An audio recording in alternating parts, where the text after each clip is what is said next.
Leave her here. I will not lose my future, because my wife can no longer walk properly.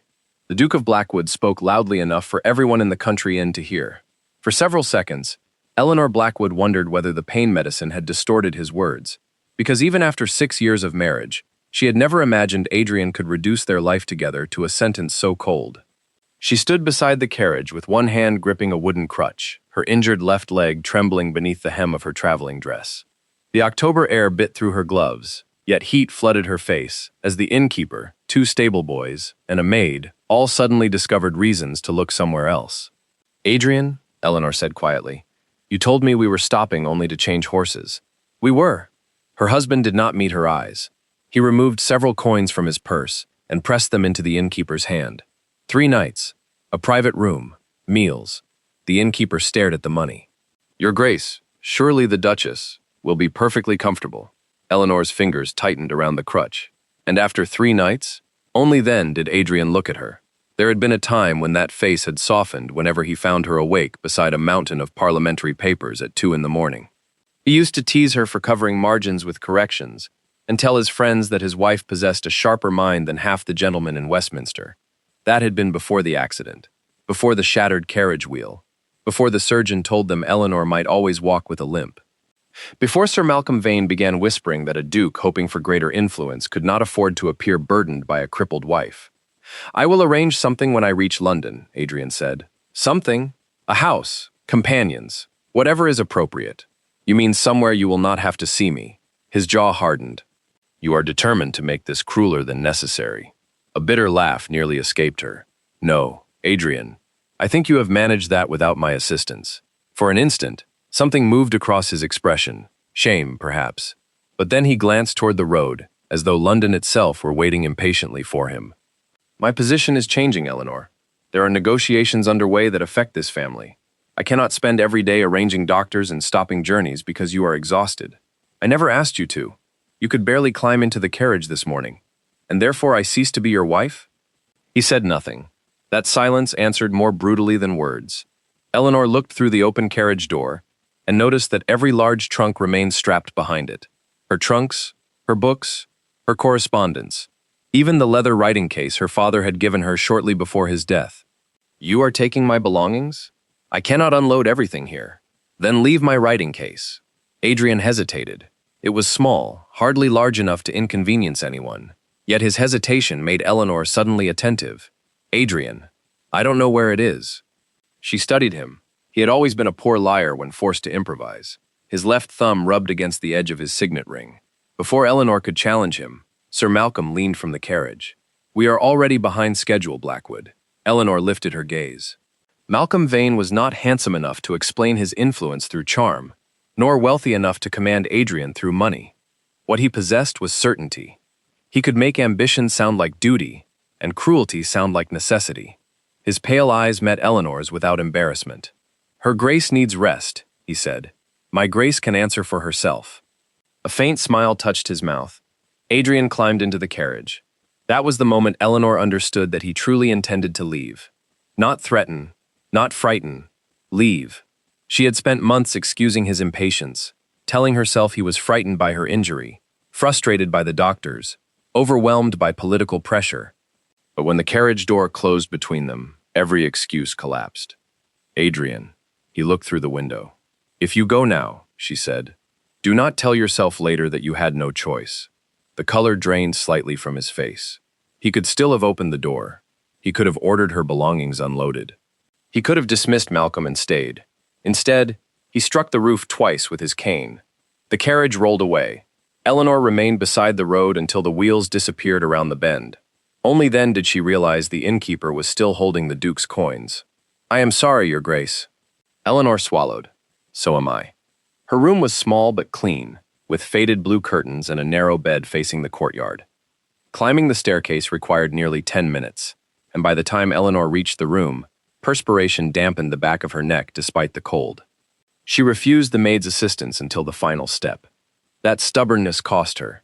The instant the door closed, Eleanor's injured leg buckled. She caught the bedpost before she fell. Pain shot from her knee to her hip, fierce enough to blur the room, but she clenched her teeth and waited for it to pass. Crying would change nothing. She had £4, 11 shillings in her purse. 3 nights of lodging already paid. No carriage, no servant. No explanation for society except whatever version Adrian chose to tell first. For 6 years, she had protected the Blackwood name. Tonight, the Blackwood name offered her nothing. A knock interrupted her thoughts. The maid entered, carrying a small leather case. "This was under the seat, Your Grace. His Grace's coachman gave it to one of our boys before they left. He said it belonged to you." Eleanor recognized it immediately. Not her writing case. Adrian's traveling document case. He must have taken mine by mistake. The maid placed it on the table. "Shall I send someone after them?" Eleanor glanced toward the darkening road. "They will be miles away." When the maid left, Eleanor stared at the case without touching it. She knew its contents were private. She also knew that half the political career Adrian was rushing toward had been built at the same desk where she had researched his bills, checked his figures, and quietly prevented him from signing documents he had not fully understood. Her eyes fell upon the brass clasp. It was already open. Several papers had shifted during the journey, and one corner protruded from beneath a leather divider. Eleanor pushed it back, then stopped. She recognized Adrian's signature. Above it was the title of a parliamentary amendment concerning compulsory purchase of rural land for a proposed railway expansion. Eleanor frowned. She had studied the original bill 6 weeks ago. This clause had not been there. She pulled the page free. The handwriting was unfamiliar, written by someone attempting the formal legal hand used by parliamentary clerks. Entire villages could be transferred cheaply to a private development company if the amendment passed. At the bottom sat Adrian's unmistakable signature. Her heartbeat changed. The signature was genuine. The wording above it was not. And beside one paragraph, nearly invisible beneath a smear of ink, someone had written 3 tiny letters. MVC. Eleanor read them twice. Then came the sound of carriage wheels in the courtyard. Too soon for Adrian to have returned. She crossed slowly to the window, leaning heavily on the sill. A black carriage had stopped below. On its door gleamed a government seal. 2 men stepped down. Minutes later, voices rose from downstairs, followed by hurried footsteps on the staircase. Eleanor folded the amendment and held it against her chest. A knock sounded. The innkeeper opened the door, visibly shaken. Behind him stood a gray-haired gentleman carrying a leather portfolio bearing the same seal. He bowed. "Your Grace, forgive the intrusion. I am Mr. Nathaniel Harcourt, clerk to a parliamentary committee. We have been attempting to locate you since yesterday." Eleanor stared at him. "Why?" Harcourt looked briefly toward the paper in her hand, then back at her face. "Because the Duke of Blackwood signed a statement this morning, declaring that you have never seen, reviewed, copied, or advised him upon any parliamentary document." Eleanor went completely still. Adrian had abandoned her less than 8 hours ago. Yet somehow, before leaving London for this journey, he had already prepared a statement erasing 6 years of her work. Harcourt opened his portfolio. "And because, Your Grace, we have evidence suggesting that statement may be false." He placed a sealed summons on the table. "You are required to appear before the committee in London." Eleanor looked from the summons to Adrian's altered amendment. "When?" Harcourt's expression tightened. 48 hours. Then he added, more quietly, "And I strongly advise you not to inform your husband that we found you." Eleanor kept her eyes on Nathaniel Harcourt. "Why should my husband not know?"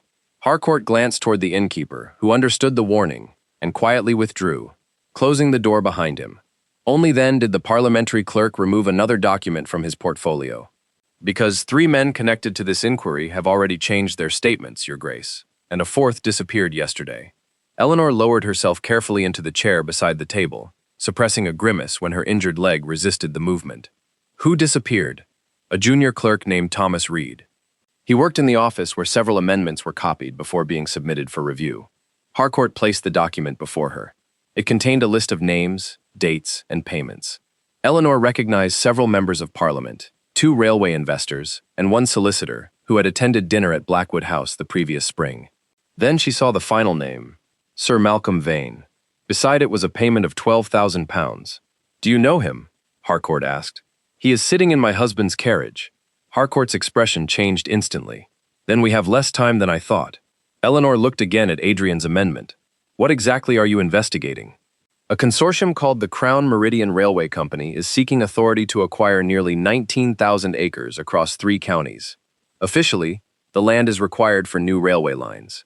Unofficially, our investigators believe much of it will be resold, after Parliament approves compulsory purchase. At several times the acquisition price, Eleanor murmured. Harcourt nodded. Precisely. She understood now. Farmers and tenants could be forced from valuable land at artificially low valuations, while men with advanced knowledge of the proposed routes could acquire neighboring properties and become enormously wealthy. And Adrian? He sponsored 2 provisions favorable to Crown Meridian. Eleanor's stomach tightened. He opposed them originally. Harcourt leaned forward. You are certain? I wrote the objections he used during the preliminary meeting. For the first time, Harcourt seemed genuinely startled. You wrote them? I researched them. Adrian delivered them. Silence filled the room. Eleanor almost smiled at the irony. Her husband had spent years accepting applause for arguments created at her desk. Yet that same invisibility might now prove that someone had rewritten his political history, without anticipating the woman behind it. Harcourt removed a second sheet. His Grace now claims those objections were never his position. That is impossible. He says certain memoranda circulated under his name were produced by an overzealous secretary. I was that secretary, Mr. Harcourt, though naturally no one called me one. Harcourt studied her for several seconds. Can you prove it? Eleanor's confidence faltered. Her notebooks were in Adrian's carriage. Her correspondence was at Blackwood House. Her annotated copies of parliamentary drafts remained locked in the study Adrian had gradually stopped allowing her to use after the accident. And if Malcolm had anticipated an investigation, my writing case, she whispered. What? My husband has it. Harcourt's face hardened. Eleanor forced herself to think beyond the humiliation of the afternoon. Adrian's reluctance when she asked for that particular case suddenly looked different. Perhaps he had known exactly where it was. Perhaps leaving her here had not merely been an act of selfishness. But she refused to make the mistake Adrian had made with her. Accusation before evidence. I need to return to London. Not openly. I am a duchess walking with a crutch. Concealment may prove ambitious. Harcourt almost smiled. I have arranged a carriage without parliamentary markings. We leave before dawn. Eleanor looked toward her injured leg. The journey from London had already swollen the joint until her boot felt painfully tight. I may need longer. We do not have longer. He hesitated, then showed her one final paper. It was a copy of Adrian's sworn statement.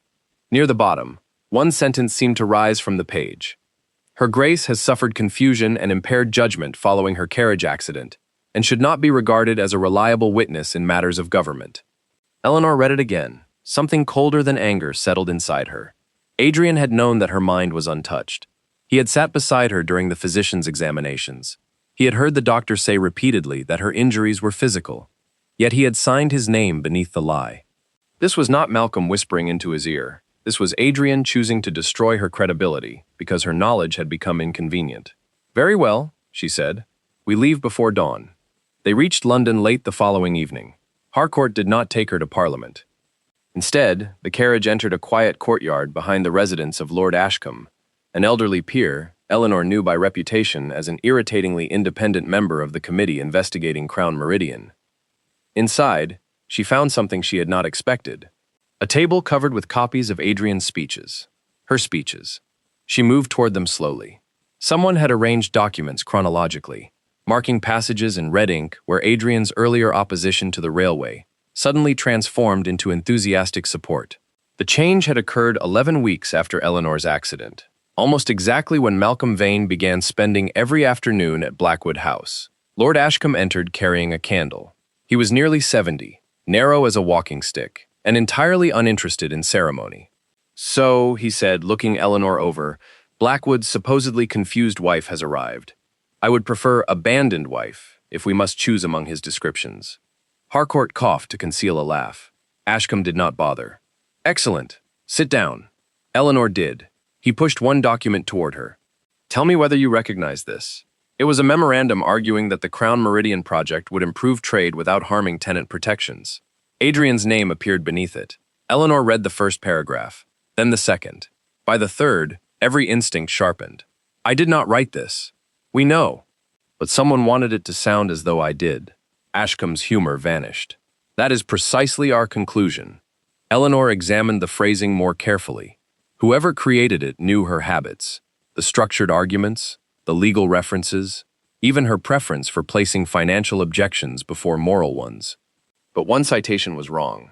A parliamentary report supposedly published in March had actually been delayed until May.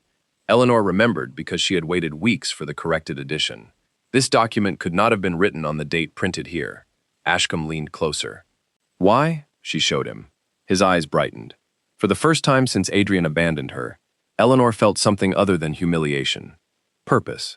Find the original report, she said. Its publication records will prove this memorandum was backdated. Harcourt immediately left the room. Ashcombe remained silent until the door closed.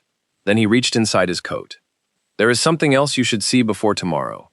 He placed a small envelope before Eleanor. No government seal, no sender, only her name.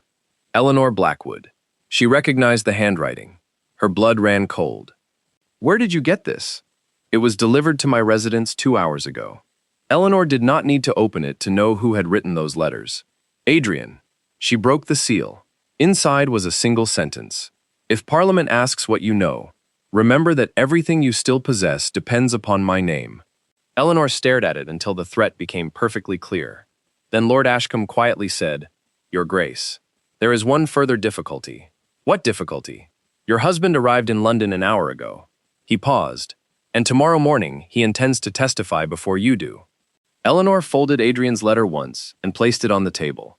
Then let him testify first. Lord Ashcombe raised an eyebrow. You understand he may use that opportunity to discredit you? He already has. If Adrian speaks before me, he must commit himself to a version of events before he knows what evidence I possess. For the first time, Ashcombe looked at her not as an injured duchess requiring protection, but as someone who understood precisely how dangerous a premature statement could become. Very well. The following morning, Eleanor entered Parliament through a private corridor with Harcourt beside her. Every step sent pain through her injured leg, yet she refused the chair offered at the entrance. Behind a closed door, Adrian was already giving evidence. His voice carried faintly through the wood. I alone determined my political positions. My wife had no meaningful involvement. Eleanor stopped. 6 years erased in 11 words. Harcourt looked toward her, but Eleanor merely continued to the observation room, where a narrow opening allowed several committee members to listen without being seen. Adrian sat beneath the chandeliers in immaculate black tailoring, composed enough that nobody looking at him would imagine he had abandoned his wife at an inn 2 days earlier. Sir Malcolm sat several yards behind him. Ashcombe asked, Did the Duchess ever examine drafts relating to Crown Meridian? No. Did she prepare memoranda for you? Occasionally, on household matters. Did she advise you regarding parliamentary legislation? Adrian hesitated. No. Eleanor felt something inside her finally detach from him. Not love entirely. Something more fundamental. Trust. Ashcombe placed the questionable memorandum before Adrian. Did you write this? My secretary prepared it under my instructions. And the arguments represent your views? They do. On the date shown? Adrian examined the page. Yes. Eleanor closed her eyes briefly. There it was. Not confusion, not coercion.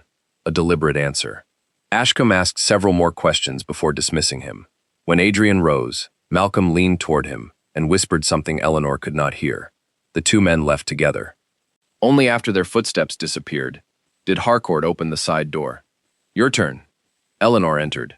The room changed the moment the committee saw her crutch. Some men looked surprised, others uncomfortable. Whatever Adrian had told them, they had apparently expected a woman incapable of coherent testimony. Eleanor sat before them. Ashcombe began simply. Your Grace, did you advise your husband on legislation? Yes. Regularly. For how long? Approximately 6 years. Did you review material concerning Crown Meridian? I did. A younger member pushed the memorandum forward. His Grace testified that this reflects his position at the time. It cannot. Why? Eleanor indicated the citation. This memorandum is dated April 17th. It quotes figures from the Fenwick Railway Report. Yes. The final Fenwick report was not published until May 9th. A silence fell across the chamber. One committee member immediately began searching through a bundle of records. He found the publication notice. May 9th. Ashcombe asked, Therefore, either the date is false, or whoever wrote this in April possessed information that was not publicly available. The younger member stared at the memorandum differently now. And did you write it? No. Could someone have imitated your work? Yes. Who knew your methods well enough? Eleanor could have said Malcolm. Instead, she answered carefully. My husband, his private secretary, several household staff, and Sir Malcolm Vane. That restraint mattered. She would not condemn a man merely because she disliked him. The committee questioned her for another hour before allowing her to leave. By then, exhaustion had made her injured leg nearly useless. Harcourt helped her into the corridor. You damaged their case considerably. No, Eleanor said. I exposed one false date. She had learned from her father never to confuse suspicion with proof. As they approached the exit, a familiar voice stopped her. Eleanor. Adrian stood at the far end of the corridor, alone. His face was pale with fury. You testified against me. I answered questions truthfully. I warned you. You threatened me. He stepped closer. You have no income separate from Blackwood. No London residence. Your medical expenses are paid through my accounts. Think carefully before humiliating me publicly. Eleanor looked at the man she had once trusted with everything. Did Malcolm ask you to say I was mentally impaired? Adrian's silence lasted 1 second too long. That does not concern you. It concerns me when my husband lies about my mind. His expression hardened. You are making an enemy of the only man who can still protect you. No, Adrian. You made that choice at the inn. Eleanor walked past him.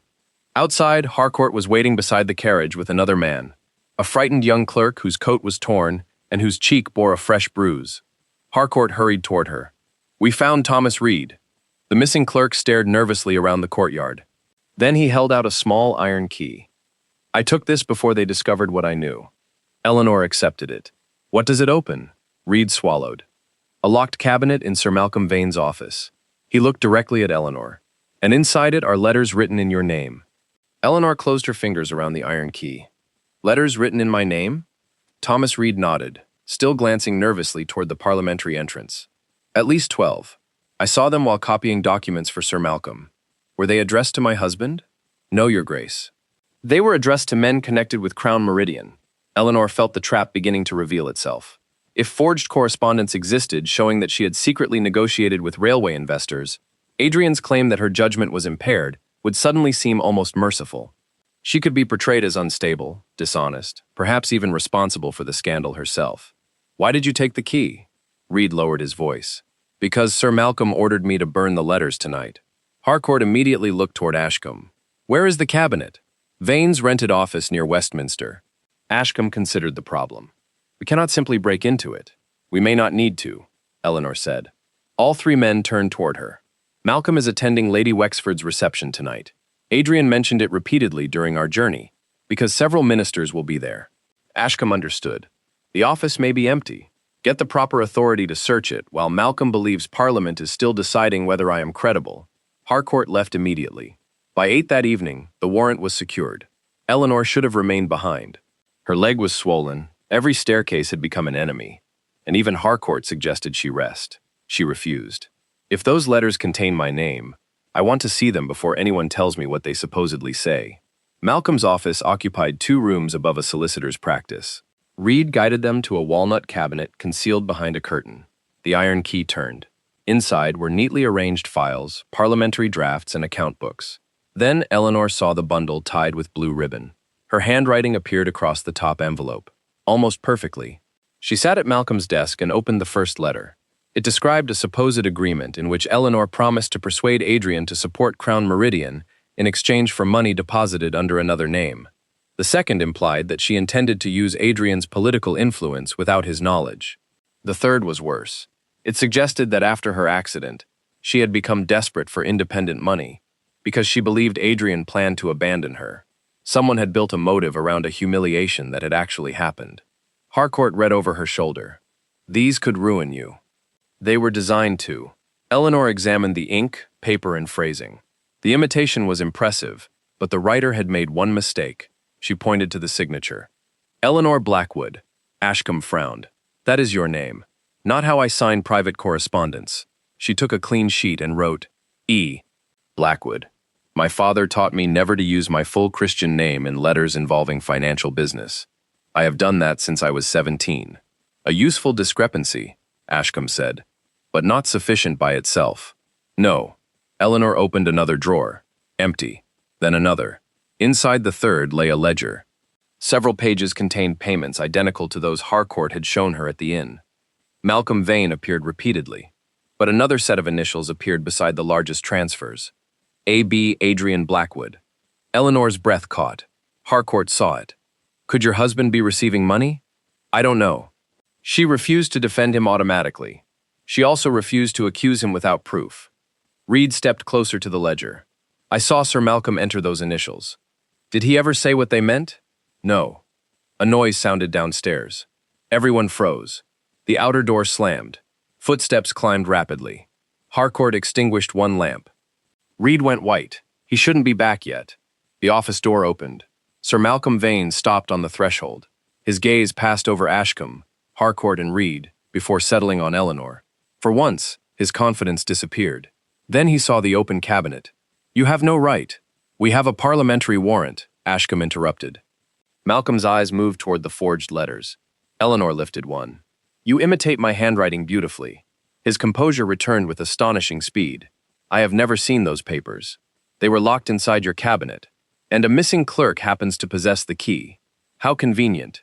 Reed flinched. Malcolm smiled. You are all looking in the wrong direction. He reached slowly into his coat and produced a folded document. I suggest you ask the Duchess why her own husband transferred £20,000 into a private account bearing her maiden name. Eleanor stared at him. That is impossible. Is it? Malcolm placed the bank record on the desk. The account existed, the transfer existed, and at the bottom was Adrian's signature authorizing it 3 months earlier. Harcourt turned toward Eleanor. She barely heard him. 3 months earlier, before her accident, before Adrian had begun treating her as a burden, which meant whatever had happened between Adrian and Malcolm had started far earlier than she had believed. Then Eleanor noticed the date on the bank authorization. It was the same date Adrian had unexpectedly given her a new carriage as an anniversary gift, the carriage whose wheel later shattered beneath her. Eleanor stared at the date until the room seemed to narrow around it. March 14th. Adrian had presented the carriage that morning, telling her she deserved something of her own after years spent helping him. 3 months later, its front wheel had broken on a dry, level road, throwing Eleanor against a stone embankment and crushing her left leg beneath the door. Until tonight, she had never connected the gift to anything except terrible luck. Where did you obtain this bank record? She asked. Malcolm smiled faintly. That question should be directed to your husband. You brought it here. I am directing it to you. His smile disappeared. Ashcombe took the document. It will be verified independently. Malcolm's expression tightened. This search is over. It ends when I say it does, Ashcombe replied. Eleanor forced herself away from thoughts of the carriage. Suspicion could become dangerous when grief supplied the missing evidence. She returned to the ledger. The initials AB appeared beside 4 payments, but something about the entries bothered her. Malcolm's other accounts were orderly, with amounts recorded in pounds, shillings, and pence. These 4 amounts were perfectly round: 5,000, 8,000, 12,000, 20,000. Money meant to be noticed. Mr. Harcourt, copy these pages. Malcolm stepped forward. You may object before the committee tomorrow, Ashcombe said. Malcolm looked at Eleanor instead. You think finding papers in my cabinet makes you clever? No. I think someone wanted these papers discovered. That stopped him. Only for a moment, but Eleanor saw it. The bank confirmed the account the following morning. It had been opened under Eleanor's maiden name, Eleanor Harcourt, not related to Nathaniel, and contained £20,000. Yet she had never visited the bank. The clerk who supposedly witnessed her signature had resigned 2 weeks after opening it. His address was now empty. More troubling was Adrian's authorization. Harcourt placed the verified copy before Eleanor. The signature appears genuine. She examined it. I believe it is. Then your husband transferred the money, or signed something without understanding what it would become. Ashcombe frowned. That hardly absolves him. No, Eleanor said. It makes him useful to whoever planned this. She remembered countless evenings when Adrian signed documents Malcolm placed before him, impatient whenever she asked him to read them first. His arrogance had created an open door. Someone had walked through it. A messenger entered and handed Ashcombe a note. As he read it, his face darkened. What happened? Eleanor asked. Thomas Reed has been attacked. She gripped the table. Is he alive? Yes, barely. 2 men intercepted him outside his lodging. The room fell silent. Reed was their only witness, tying Malcolm directly to the forged letters. Now someone wanted him unable to speak. Eleanor rose too quickly, pain tearing through her leg. We need to find the bank clerk. Harcourt stared at her. The man who opened the account? If Reed was attacked after revealing one piece of the scheme, the clerk may be next. They traced him before sunset to a boarding house near Southwark. When Harcourt knocked, nobody answered. The landlady reluctantly unlocked the room. It had been emptied. Almost. Eleanor noticed ashes in the fireplace. Someone had burned papers hurriedly enough to leave several corners intact. She lowered herself painfully beside the hearth. One fragment contained only numbers. Another carried part of a name. The third made her stop. It was a receipt from a carriage workshop. Harcourt crouched beside her. What is it? Eleanor carefully unfolded the scorched paper.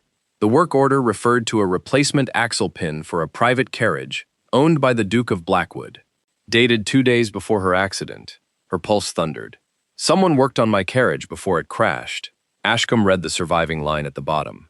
Requested by M. Vane. Malcolm. Harcourt immediately stood. We arrest him tonight. No, Eleanor said. Both men stared at her. This proves Malcolm ordered work. It does not prove he ordered sabotage. He may flee. Then watch him. If Malcolm believes we lack enough evidence, he may lead us to whoever else is involved. A sound came from the corridor. The landlady cried out. Harcourt rushed through the door. Eleanor heard running footsteps. Then the rear entrance slam. On the floor outside lay an envelope someone had pushed beneath the door moments earlier. Her name was written across it. This time the handwriting was Adrian's. Inside were only 8 words. Come to Blackwood House alone if you want the truth. Below them, Adrian had added, ask no one about the carriage. Eleanor read Adrian's message twice. He knows about the carriage, Harcourt said. Or someone wants me to believe he does. You cannot go alone. If Adrian meant to harm me, sending a written invitation would be remarkably foolish. Ashcombe looked unconvinced. Foolishness has not prevented him from making other disastrous decisions. Eleanor folded the letter. I need him to speak freely. Follow me if you wish, but do not enter unless I call. An hour later, a hired carriage stopped behind Blackwood House. Eleanor entered through the garden door, the same entrance she had used for years after late evenings in Adrian's study. The house felt strangely unfamiliar. Several portraits had been removed. Her writing desk was gone, along with the cabinet containing her research. Adrian waited in the library. He looked exhausted. You came. You threatened my livelihood yesterday. Forgive me if I do not mistake this invitation for affection. Adrian flinched. I deserved that. You deserve considerably more. He poured himself brandy, but his hand shook. Malcolm told me Parliament was preparing to accuse you. Malcolm forged letters in my name. Adrian's glass stopped halfway to his mouth. What? Found them in his office. That is impossible. So was my supposedly damaged mind, yet you swore to that. His silence sharpened her anger. Why did you do it? Adrian looked away. Malcolm said investigators would destroy us both if they believed you had advised me. He convinced me that separating you from my political work would protect the estate. And you chose yourself. I chose Blackwood. No. You chose ambition and gave it a prettier name. He had no answer. Eleanor placed the bank record before him. £20,000. My maiden name. Your authorization. Adrian stared at it. I signed an investment transfer. For Malcolm? Yes. He said several supporters needed private financing before Crown Meridian became public. You authorized £20,000 without verifying the destination? His face revealed the answer. Eleanor felt almost physically sick. His recklessness had allowed someone to build evidence against her using his genuine signature. Did you know Malcolm ordered work on my carriage? Adrian went pale. No. 2 days before my accident. No. Then why did your letter tell me not to ask anyone about it? Because Malcolm mentioned the accident tonight. Eleanor froze. He said investigators had begun asking about the carriage workshop, although I never told him anyone was investigating it. That mattered. Malcolm knew what evidence had been discovered before Parliament confronted him with it. Either someone inside the inquiry was informing him, or he had been watching Eleanor. Where is my writing case? Adrian hesitated. Malcolm took it. When? The morning after your accident. Her voice dropped. You allowed him? He said your papers contained confidential material and needed to be secured. Eleanor stared at her husband in disbelief. My father's notebooks were inside. I know. No, Adrian. If you knew, you would never have given them away. He stepped toward her. Eleanor, listen to me. Malcolm has letters bearing your handwriting, banking records in your name, and enough documents to make it appear that you manipulated my votes. He showed them to me before we left London. The final illusion broke. You knew. Adrian closed his eyes. You knew I was being framed when you left me at that inn. I believed the evidence. You could have asked me. I was angry, frightened. Malcolm said if scandal reached Parliament, everything my father built would collapse. And so you sacrificed me first. Adrian could not deny it. That choice belonged entirely to him. A noise sounded beyond the library door. Eleanor turned. Adrian moved quickly, extinguishing the nearest lamp. Someone followed you. The handle slowly moved. A man entered the darkened library. He was not Malcolm. Eleanor recognized him from parliamentary receptions. Lord Fenwick, one of Crown Meridian's principal investors. He stopped when he saw them. Then his gaze fell upon the bank document. Of really times ways. You should have stayed at the inn, Duchess. Adrian stepped between them. What are you doing in my house? Fenwick smiled. You still think this is your house? He removed a folded legal document from his coat and tossed it onto the table. Adrian opened it, his face drained of color. Eleanor read over his shoulder. Blackwood House, along with 2 major portions of the estate, had been pledged as security against Crown Meridian obligations. At the bottom was Adrian's signature, and if Parliament stopped the railway bill, the debt became payable immediately. Eleanor looked at him. Adrian seemed unable to breathe. His decision had not merely endangered his wife. He had signed away his own inheritance. Adrian read the agreement again. I never pledged Blackwood House. Lord Fenwick's smile remained. You signed the instrument. I signed an investment authorization. You signed what Sir Malcolm placed before you. The distinction destroyed Adrian's defense. For months, Eleanor had warned him against signing documents he had not examined. He had called her cautious, tedious, obstructive. Now the consequences lay beneath his own name. When does the debt become payable? Eleanor asked. Fenwick looked at her with new irritation. 3 days after Parliament rejects Crown Meridian. And if it passes? The railway company honors the agreement. Eleanor understood. Adrian had been trapped into needing the very bill he once opposed. If he confessed now, he could lose his political career and much of Blackwood. If he continued supporting the scheme, thousands of acres could be seized from people who had no idea their homes were being traded for his survival. Fenwick turned toward Adrian. Control your wife, Blackwood. Tomorrow you will reaffirm your support for the bill. No, Adrian said. Fenwick's expression changed. No? I have made enough decisions because Malcolm frightened me. Eleanor watched him carefully. One refusal did not erase what he had done, but it was the first time Adrian had accepted the cost of saying no. Fenwick stepped closer. If Crown Meridian falls, so does Blackwood. Then Blackwood falls. Fenwick left without another word. Only after the door closed did Adrian sink into a chair. I have ruined everything. You nearly ruined people who never had the privilege of making your mistakes. He looked at her. What do we do? We? The single word stopped him. You abandoned me, lied about my mind, surrendered my papers, and threatened my security. I am investigating this because my name was forged, not because I have returned to rescue you. Adrian lowered his head. You are right. Eleanor gathered the agreement. I will take this to Ashcombe. There is something else. Adrian crossed to his desk and unlocked the bottom drawer. Inside lay a small notebook. I found this yesterday in Malcolm's room. Eleanor opened it. The entries appeared meaningless at first, dates beside groups of numbers, but she recognized several dates immediately. Political dinners, committee meetings. Her accident beside the date of the crash was a payment, £40. J.H. Who is J.H.? I don't know. Eleanor turned the page. Another payment appeared beside Thomas Reed's disappearance. £25. J.H. The same initials. Whoever J.H. was, he connected the carriage accident to the attack on Parliament's witness. A crash sounded outside. Glass shattered. Adrian pulled Eleanor away from the window as something burning struck the carpet. Flames spread across the curtains. He stamped them out with his coat, while Eleanor grabbed the notebook and agreement. From the courtyard came galloping hooves. Someone had tried to burn the library, not because of Adrian, because of the evidence. By dawn, Harcourt had identified the initials. Jonas Hale, he told Eleanor, former coachman, dismissed from Blackwood service 6 months ago. Eleanor frowned. I remember him. He now works for Crown Meridian. Harcourt placed another sheet before her. And we found his address. Eleanor reached for her crutch. We go now. Harcourt did not move. There is a problem. What? Someone reached him first. He handed her a constable's report. Jonas Hale had disappeared during the night, but beneath the floorboards of his room, police had discovered Eleanor's missing writing case, and inside it was a sealed letter addressed to Sir Malcolm Vane, in Adrian's handwriting, dated the day before her carriage accident. Eleanor held the sealed letter without opening it. For the first time since the investigation began, she was afraid of what evidence might actually prove. Adrian had lied about her work, surrendered her papers to Malcolm, transferred money without verifying its destination, and abandoned her when believing in her innocence became inconvenient. She no longer needed him to be innocent in order to understand what he had done to her, but arranging the carriage accident was something else entirely. "Open it," Harcourt said.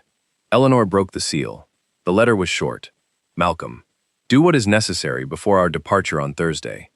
Eleanor must be prevented from attending the meeting. She has discovered enough to interfere with everything we have arranged. I do not care how you manage it, provided there is no public scene. A. Blackwood." Eleanor read the lines again. "Thursday, the day of her accident." Her hand began trembling. Harcourt quietly took the paper. "This is serious. It is Adrian's handwriting. Are you certain?" "Yes." There was no relief in saying it. Eleanor remembered that morning with painful clarity.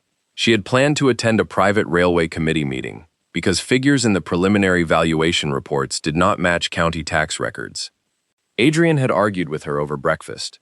He had told her she was becoming obsessive. 3 hours later, her carriage wheel shattered.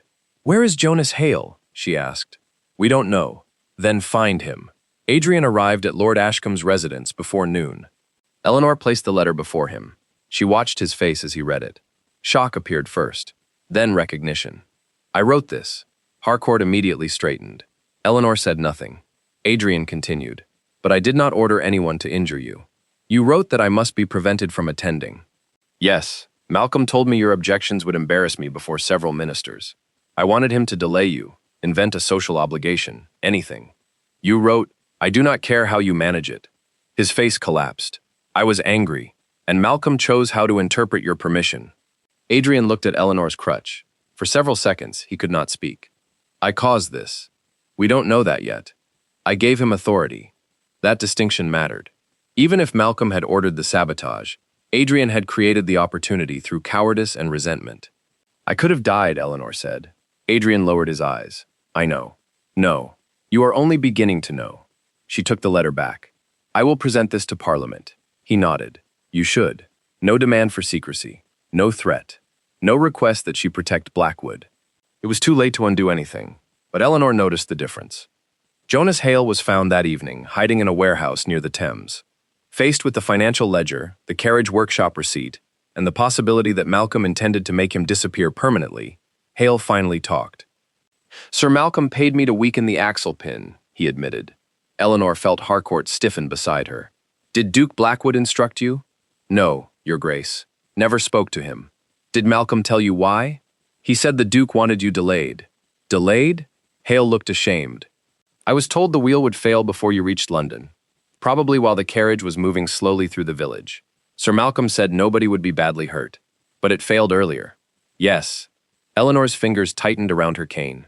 An assassination had not been planned. Something almost worse had occurred. Men seeking political advantage had treated her safety as an acceptable gamble. "And the money?" Harcourt asked. "Sir Malcolm paid me. Later, Lord Fenwick paid me to keep quiet." The evidence chain was finally taking shape, but Hale had one more revelation. "Sir Malcolm isn't the highest man in it." Eleanor looked at him. "Who is?" "I don't know his name. Malcolm called him our friend in the committee. Someone inside Parliament has been telling Crown Meridian every question investigators plan to ask. That explained how Malcolm had remained ahead of them. Tomorrow's hearing suddenly became dangerous. Someone sitting among the men judging the evidence was also protecting the conspiracy. Eleanor stood. "Then we change nothing." Harcourt stared at her. "They know what evidence we intend to present." "Exactly. Let them believe it." She placed Adrian's letter inside her writing case. "We give them enough truth to make the guilty man afraid. And then," Eleanor looked toward the parliamentary summons waiting on Ashcombe's desk, "then we see whom he tries to save." The following morning, Parliament assembled for the hearing that could destroy Crown Meridian, Adrian's reputation, and Eleanor's own name. She entered with her crutch in one hand and the writing case in the other. Across the chamber, Malcolm Vane stared at the case. His face changed. Then, very slowly, he turned toward one member of the committee. Eleanor followed his gaze and understood. The traitor was already in the room. Eleanor did not look at the committee member again. That would have warned him. Instead, she lowered herself into her chair, while Harcourt arranged the evidence on the table. Across the chamber, Malcolm Vane sat beside Lord Fenwick, outwardly calm, except for the fingers pressing too tightly against his cane. Lord Ashcombe opened the hearing. "We will begin with the Duchess of Blackwood." Eleanor testified first about the forged letters, then the false bank account, the altered parliamentary amendment, and finally Adrian's letter ordering Malcolm to prevent her attendance at the meeting. Murmurs spread through the chamber. Adrian was summoned. Ashcombe held up the letter. "Did you write this?" "Yes." "Did you order your wife's carriage sabotaged?" "No." "Did you tell Sir Malcolm Vane to stop her attending?" "Yes." "Knowing she had discovered irregularities concerning Crown Meridian?" Adrian hesitated. Everyone waited. Yes. The admission cost him. Eleanor could see that he understood it. "I believed my wife was interfering with my political advancement," Adrian continued. "I allowed Sir Malcolm to persuade me that her objections were harmful, and later I signed documents without reading them properly. I will not blame another man for choices I willingly made." Malcolm stared at him. It was the first genuinely accountable statement Eleanor had heard from her husband. It did not absolve him, but it removed Malcolm's safest defense. Then Jonas Hale testified. He described Malcolm's payment and the order to weaken Eleanor's carriage. By midday, the conspiracy seemed ready to collapse. That was when Sir Malcolm stood. "You have heard a remarkable performance," he said. "Unfortunately, its central witness is a woman with £20,000 hidden under her maiden name." He produced copies of the forged correspondence. Several committee members shifted uneasily. Malcolm continued. "The Duchess benefited financially from Crown Meridian, and now wishes to place responsibility elsewhere." Eleanor waited. Lord Ashcombe asked, "Your Grace?" She opened her writing case. "I could explain again why those letters are false, but I would prefer to discuss a letter Sir Malcolm believes we possess." Malcolm went still. Eleanor deliberately removed an empty envelope. "The original identifies the parliamentary member who supplied Crown Meridian with confidential committee information." A lie? There was no such letter. But Malcolm did not know that. Eleanor watched the committee. Most men looked confused. One did not. Sir Charles Wexham, seated 3 chairs from Ashcombe, slowly reached for his water. Malcolm looked at him. Only once. It was enough. Ashcombe immediately understood. He called a recess. Sir Charles rose and hurried toward the side exit. Harcourt followed. Seconds later, shouting echoed from the corridor. When Harcourt returned, 2 constables accompanied him. Between them walked Sir Charles Wexham. In his pocket, they had found a note written only minutes earlier. "Destroy Vane's remaining correspondence before they locate the second ledger." Malcolm's composure finally broke. "There is no second ledger." Eleanor looked directly at him. "We never said there was." Silence swallowed the chamber. He had answered the question himself. The search began immediately. By evening, investigators discovered the real accounting book hidden inside Crown Meridian's solicitor's office. It documented payments to Malcolm, Sir Charles, Jonas Hale, and several intermediaries. It also proved the £20,000 placed under Eleanor's maiden name had never been accessible to her. It was a reserve fund intended to become evidence against her if the scheme was exposed. Adrian's signatures had made the trap possible. Malcolm's planning had weaponized them. Sir Charles had protected both men from parliamentary scrutiny. Lord Fenwick had financed the operation. Everything now connected. Almost everything. Harcourt turned the final pages. "There is still the question of Blackwood House." Eleanor understood immediately. The fraudulent scheme might collapse, but Adrian had genuinely signed financial guarantees. Creditors could still pursue the estate. Adrian stood several feet away. "What happens to my tenants?" It was the first question he asked. Not his title, not his house, his tenants. Ashcombe answered grimly. "That will depend upon the courts." Eleanor closed the ledger. There remained one final task. Clearing her name was not enough. Adrian had publicly declared her mentally unreliable. Newspapers had already repeated it. Society now knew her as either an unstable wife or a conspirator. The correction would have to be equally public. Tomorrow, Parliament would announce its findings. Malcolm would face his accusers. Sir Charles would face his colleagues, and Adrian would be required to decide whether protecting what remained of his reputation mattered more than telling England exactly what he had done to his wife. Eleanor looked at him. "If you lie tomorrow, I will expose you myself." Adrian met her eyes. "I know. And if you tell the truth, it changes nothing between us." Pain crossed his face, but he nodded. "I know that too." For the first time, Eleanor believed him. Tomorrow would determine what remained of Blackwood. But what remained of their marriage would belong to Eleanor alone. The following morning, the parliamentary chamber was crowded beyond capacity. Eleanor sat where she had once been described as confused, unreliable, and incapable of understanding political affairs. This time, her writing case rested openly before her, filled with the documents that had nearly destroyed her. Lord Ashcombe rose. The committee finds that the Duchess of Blackwood neither received Crown Meridian funds nor participated in the conspiracy attributed to her. The words were entered formally into the parliamentary record. The false account had been created to implicate Eleanor. Her correspondence had been forged. Sir Charles Wexham had provided confidential committee information to Crown Meridian, while Lord Fenwick financed the operation, and Malcolm Vane coordinated the bribery, false documents, and attempted destruction of evidence. Then came Eleanor's carriage. Jonas Hale repeated his confession publicly. Malcolm had ordered him to weaken the axle, after Adrian demanded that Eleanor be prevented from attending a crucial meeting. Malcolm finally stood. Blackwood gave the instruction. Adrian rose immediately. I gave permission for my wife to be obstructed. I did not order her injury, but I gave a dishonest man the authority to decide how far he would go because I valued my ambition above her judgment. The chamber became utterly silent. Adrian continued. I also declared my wife mentally impaired when I knew that statement was false. I surrendered her private papers without consent, signed documents I refused to examine, and threatened her financial security when she testified truthfully.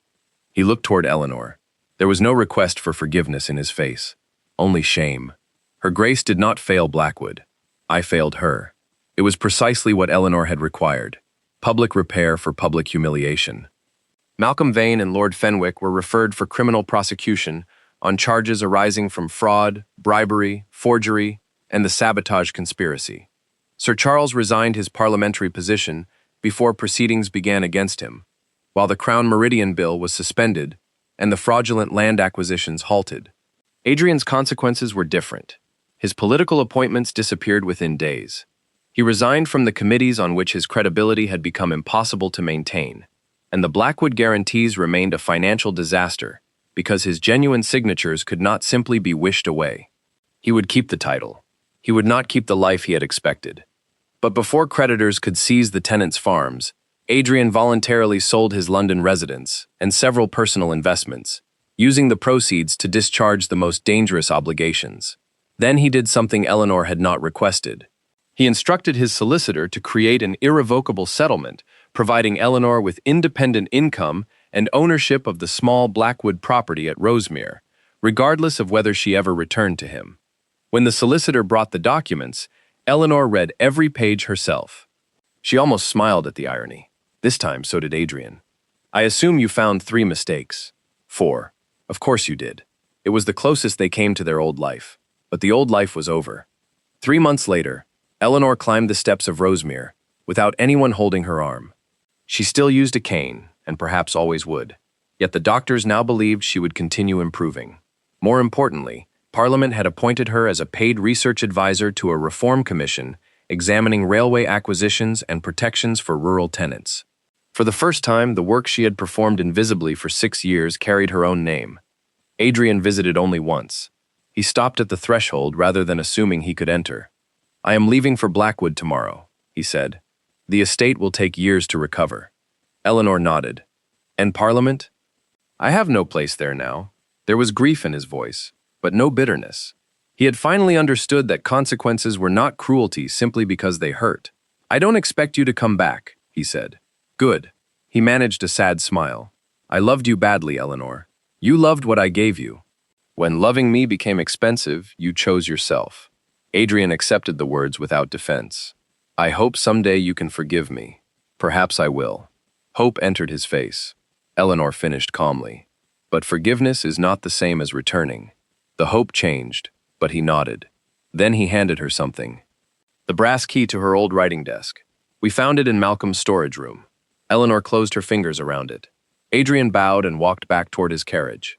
Months earlier, he had left Eleanor beside a country road because he believed an injured wife threatened his future.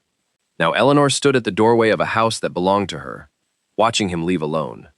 Her cane rested against the wall. Her writing desk waited inside. A parliamentary document lay unfinished upon it, bearing one empty line at the bottom. Prepared by... Eleanor sat down, dipped her pen into the ink, and wrote the name no man would ever erase again.